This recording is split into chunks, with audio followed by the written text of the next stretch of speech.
দেশ ও জনগণকে নিয়ে ষড়যন্ত্র থেমে নেই উল্লেখ করে রাষ্ট্র সংস্কারের ৩১ দফাকে গুরুত্ব দেওয়ার আহ্বান জানিয়েছেন বিএনপির ভারপ্রাপ্ত চেয়ারম্যান তারেক রহমান। এদিকে ক্ষমতায় যেতে নয়, রাষ্ট্রের স্থিতিশীলতার জন্য বিএনপি বারবার নির্বাচনের দাবি করছে বলে মন্তব্য করেছেন দলটির মহাসচিব মির্জা ফখরুল ইসলাম আলমগীর। অরণ্য গফুরের রিপোর্ট। দেশের প্রধান আলোচ্য বিষয় যখন সংস্কার, তখন বিষয়টি নিয়ে ভিন্ন উদ্যোগ বিএনপির। ৩১ দফায় সম্পৃক্ততা বাড়াতে দলটি আয়োজন করেছে প্রশিক্ষণ কর্মসূচি। রাজধানীর ডিপ্লোমা ইঞ্জিনিয়ার্স ইনস্টিটিউশনে ঢাকা বিভাগের নেতাকর্মীদের নিয়ে আয়োজিত কর্মশালার উদ্বোধন করেন বিএনপির স্থায়ী কমিটির সদস্য আব্দুল মঈন খান। একটি সুষ্ঠু নিরপেক্ষ নির্বাচনের জন্য যে সংস্কারগুলো অত্যাবশ্যকীয় প্রয়োজন, সেই সংস্কারগুলো সম্পাদন করে একটি সুষ্ঠু নিরপেক্ষ নির্বাচন দিতে হবে। সমাপনী অধিবেশনে অংশ নিয়ে দেশের জনগণের আশা আকাঙ্ক্ষা বুঝতে ও ৩১ দফাকে তাদের কাছে পৌঁছে দিতে নেতাকর্মীদের প্রতি আহ্বান জানান তারেক রহমান।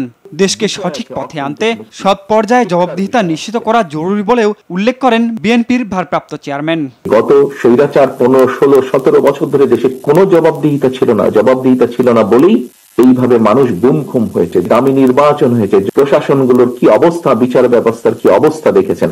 জবাবদিহিতা ছিল না বলেই দেশ থেকে লক্ষ লক্ষ কোটি টাকা পাচার হয়ে গেছে। সবকিছুকে যদি দেশের মানুষের চাওয়া অনুযায়ী যদি নিয়ন্ত্রণের মধ্যে আনতে হয়, অবশ্যই জবাবদিহিতাকে আমাদের তৈরি করতে হবে, প্রতিষ্ঠিত করতে হবে। ৩১ দফার মাধ্যমে মানুষের কাছে পাঠিয়ে দিন, মানুষের কাছে বোঝান, মানুষকে বলুন যে মানুষকে নিয়ে আমরা এইভাবে দেশ গড়তে চাই। এদিকে সম্মিলিত পেশাজীবী পরিষদের আলোচনা সভায় দেশের উদ্ভূত সমস্যার জন্য অন্তর্বর্তী সরকারের রাজনৈতিক অনভিজ্ঞতাকে দায়ী করেন মির্জা ফখরুল ইসলাম আলমগীর।